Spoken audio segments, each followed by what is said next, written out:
నమస్తే. ప్రస్తుతం ధర్నా చౌక్లో అయితే ఉన్నాం. దాదాపుగా కొన్ని నెలల నుండి కావచ్చు, కొన్ని సంవత్సరాల నుండి అవుట్సోర్సింగ్ ఉద్యోగులు పెద్ద ఎత్తున ధర్నా అయితే చేస్తూ ఉన్నారు.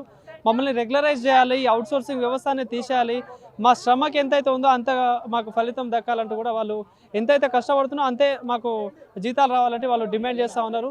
సో ప్రధానంగా ఆర్టీసీ కావచ్చు, ల్యాబ్ టెక్నీషియన్లు కావచ్చు, ఈ అంబులెన్స్లో పనిచేసే వాళ్ళు కావచ్చు, ఇలా అన్ని డిపార్ట్మెంట్లో వాళ్ళు దాదాపుగా 5 లక్షల మంది అవుట్సోర్సింగ్ ఉద్యోగులు అయితే ఉన్నారు. సో మమ్మల్ని అన్యాయం చేయొద్దు. ఇంతకుముందు ప్రభుత్వం ఓట్ల కోసం వాడుకుంది, గెలిపించింది. ఇప్పుడున్న ప్రభుత్వం కూడా ఓట్ల కోసం అడ్డగోలు హామీలు ఇచ్చి మమ్మల్ని మోసం చేస్తూ ఉందంటూ పెద్ద ఎత్తున డిమాండ్ చేస్తూ ఉన్నారు. సో మాట్లాడదాం ఒకసారి. అక్క నమస్తే. సో ఏంటి, ఏ డిపార్ట్మెంట్లో పనిచేస్తారు? హైక్నాట్ 2లో చేస్తాను. సో ఏంటి ప్రధాన సమస్య ఏంటి? ఈ అవుట్సోర్సింగ్ అంటే చీప్గా చూస్తున్నారు మమ్మల్ని. అట్లా చూడకుండా మేము కూడా మీ దాంట్లో చేసే వర్కర్స్ అని చెప్పేసి గుర్తించాలి ఫస్ట్ ఆఫ్ ఆల్. మరి ఇంకోటి ఏంటంటే ఈ అవుట్సోర్సింగ్ తీసేసి మమ్మల్ని కూడా మీ దాంట్లో జాయిన్ చేసుకోవాలి, రెగ్యులర్ చేయాలి. మాకు శాలరీ కరెక్ట్ టైంకి కరెక్ట్గా పడాలి. మెయిన్ ఇంకోటి ఏంటంటే ఈ దీంట్లో చాలా వరకు పెద్ద పెద్ద చదువులు చదివిన వాళ్ళే ఉన్నారు, పీజీ డిగ్రీ వాళ్ళు చేసిన వాళ్ళు కూడా ఉన్నారు. ఈ అవుట్సోర్సింగ్లకి చేయాల్సిన కర్మ ఏముంది వీళ్ళకి? అంటే మీరు కరెక్ట్గా జాబ్స్ చేయకపోవడం వల్లనే కదా. ఇప్పుడు ఎక్కువ జాబ్స్ మీరు నోటిఫికేషన్ చేస్తే వీళ్ళకి రావాల్సిన అవసరం ఏముంది? అవుట్సోర్సింగ్ పెట్టాల్సిన అవసరం ఏముంది? ఫస్ట్ ఆఫ్ ఆల్ అవుట్సోర్సింగ్ ఎందుకు పెట్టారు మీరు? మరి ఇప్పుడు ఎందుకు వద్దా ఇట్లా చీప్గా ఎందుకు చూడాల్సి వస్తుంది మమ్మల్ని? అదేదో మమ్మల్ని గవర్నమెంట్ చేసి మాకు ఒక హోప్స్ వస్తాయని చెప్పేసి మేము దీంట్లోకి జాయిన్ అయినాం.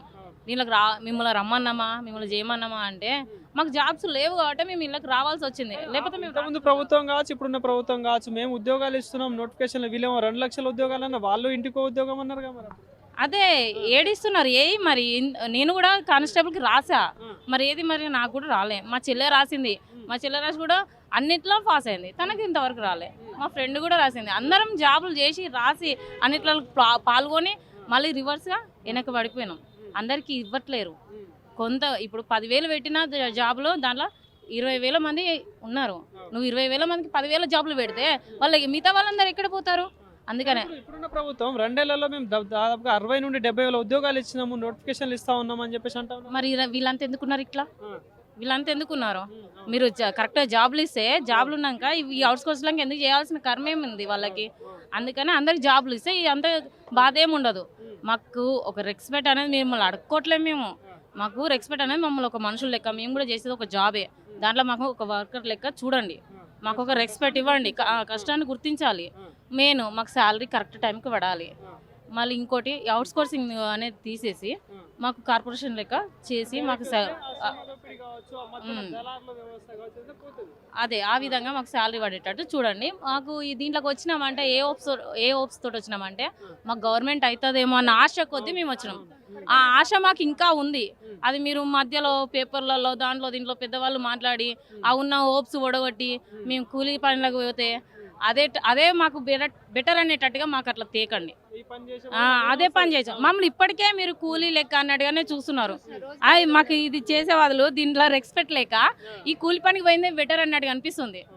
ఒక్కొక్కరు ఆధార్ కార్డు చూపించి అందరికీ ఇప్పుడు గవర్నమెంట్ వాళ్ళు ఉన్నారు కదా, వీళ్ళు అవుట్సోర్సింగ్ వాళ్ళు వచ్చిన కాంచి మాకు ఆధార్ కార్డు చూపిస్తలేరు. మాకు ఆధార్ కార్డు ఇగో బ్యాగ్లో ఉంది, అది ఉందని చెప్తున్నారు. అది మేము వచ్చినందుకు కాదు, అవుట్సోర్సింగ్ వాళ్ళు వచ్చినందుకు కాదు వచ్చింది.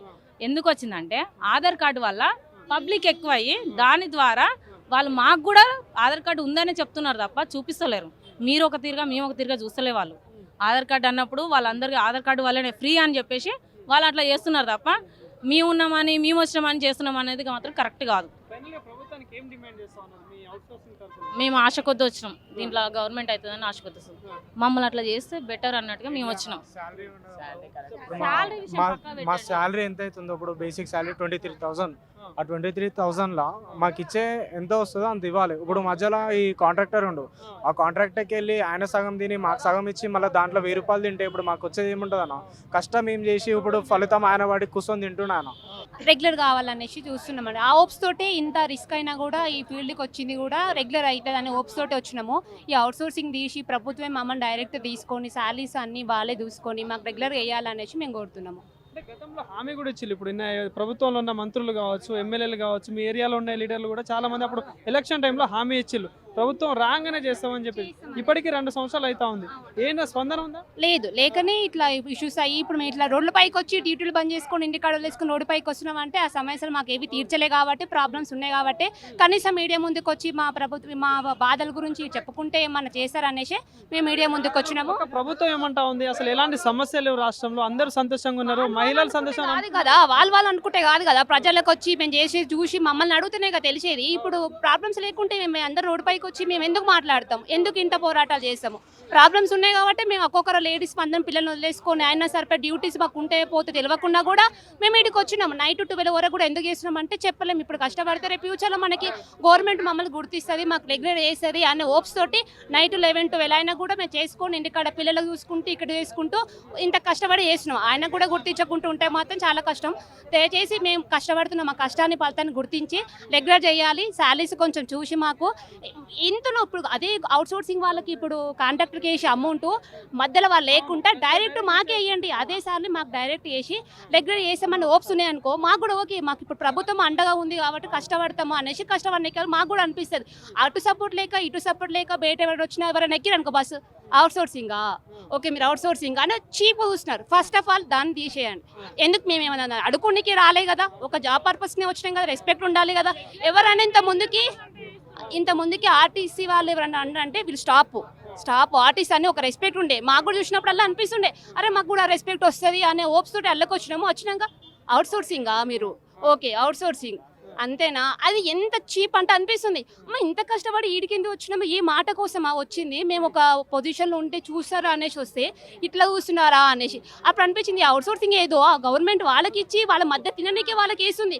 మేము కష్టపడాలి పని చేయనికే, తినటైనా కూర్చొని తింటున్నారు ఆరామ్సే. ఒక్కొక్కరి దగ్గర ఎన్ని డబ్బులు, మేము ఇంత కష్టపడితే 14,000 15,000 ఒకవేళ శాలరీస్ తక్కువ పడ్డా కూడా ఏమైంది ఇంత మేము ఫుల్ డ్యూటీ చేసినాం ఇక్కడ మాకు శాలరీస్ తక్కువ అంటే మీరు ఈపీకే బుక్ రాసుకుంటే సరిపోదు, మాకు అటెండెన్స్ ఏది వస్తే అదే చేస్తాం, మీకు ఇష్టం ఉంటే చెయ్యండి లేకుంటే లేదు, మీరు కాకుంటే ఇంకొకరు వస్తారు, ఏమైనా పర్మనెంట్ అమ్మ ఇది మీ ఇష్టము రోజు కూలీ లెక్కన అన్నట్టుగా మాట్లాడుతున్నారు.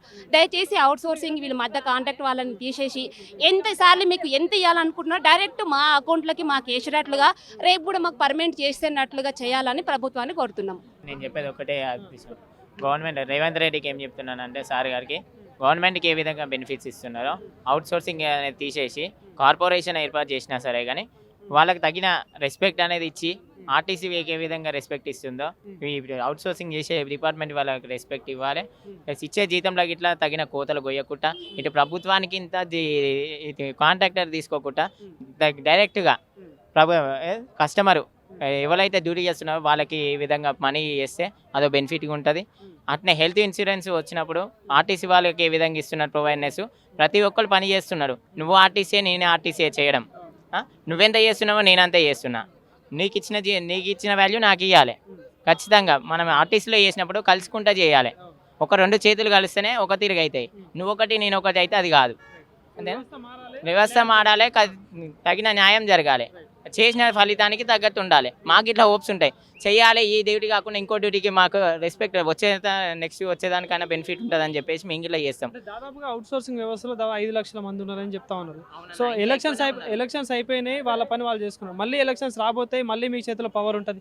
ఏంటి మరి దీని ప్రభావం ఉంటుందా? ఖచ్చితంగా ఆర్టీసీ వాళ్ళు మేము బస్సులు ఎక్కుతాం కదా, ప్రతి దాని గురించి చర్చ జరుగుతుంది. ఏ విధంగా ఎవరైతే మంచిగా చేస్తుండ్రు, ఏ రోజు ఎందుకు పెట్టిండు కేసీఆర్, ఈ రేవంత్ రెడ్డి ఇది 0 టికెట్స్ ఎందుకు ఇచ్చారు, మహిళలకు జెంట్స్ ఎక్కితే మాత్రం సీట్లు దొరుకుతలే, వెనక దొరకడం వల్ల వాళ్ళు తిట్లుకోవడం కొంత లొల్లిగిట్లు అవ్వడం జరుగుతుంది. మీ కండక్టర్లు ఏం చేస్తున్నారంటే ఆర్ఎం మేడం గారు ఇన్స్ట్రక్షన్స్ ఇచ్చారు మాకు, ఎక్కిన వాళ్ళని లేవట్టొద్దు అని చెప్పేసి ఆమె చెప్పేసింది. ఎక్కిన వాళ్ళకు టోల్ ఫ్రీ నెంబర్ ఇచ్చింది. ఏమనంటే ఈ వీడియో తీయంగానే ఎంబటే వీడియో తీస్తున్నారు. ఇది చేసి ఇప్పటికీ 2-3 ఇట్లా చేసి పెట్టడం జరిగింది. ఇటువంటివి జరుగుతున్నాయి కనుక మేము ఇట్లా ఏమో పట్టించుకోవడం. రెగ్యులర్ వాళ్ళు ఏమంటున్నారు, ఆధార్ కార్డులు చూడకపోవడం వల్ల టికెట్లు ఇస్తున్నారు, మీ వల్లనే మాకు సఫర్ అవుతుందా అని చెప్తున్నారు. మీకు అదే ప్రాబ్లం ఉంటుంది. మీరు పొద్దున ట్రిప్ చేస్తే మాత్రం 1-2 ట్రిప్పులు మాత్రమే మీకు ఎక్కువ మంది ఎక్కుతారన్నా. మేము మధ్యాహ్నం చేసినాం అనుకో, ప్రతి ట్రిప్లో 100 మందితోనే ట్రిప్ నడుస్తుంది. 200 మందిని చూసుకుంటా వాళ్ళని ప్రతి గమ్యస్థానానికి చేరుస్తున్నాం.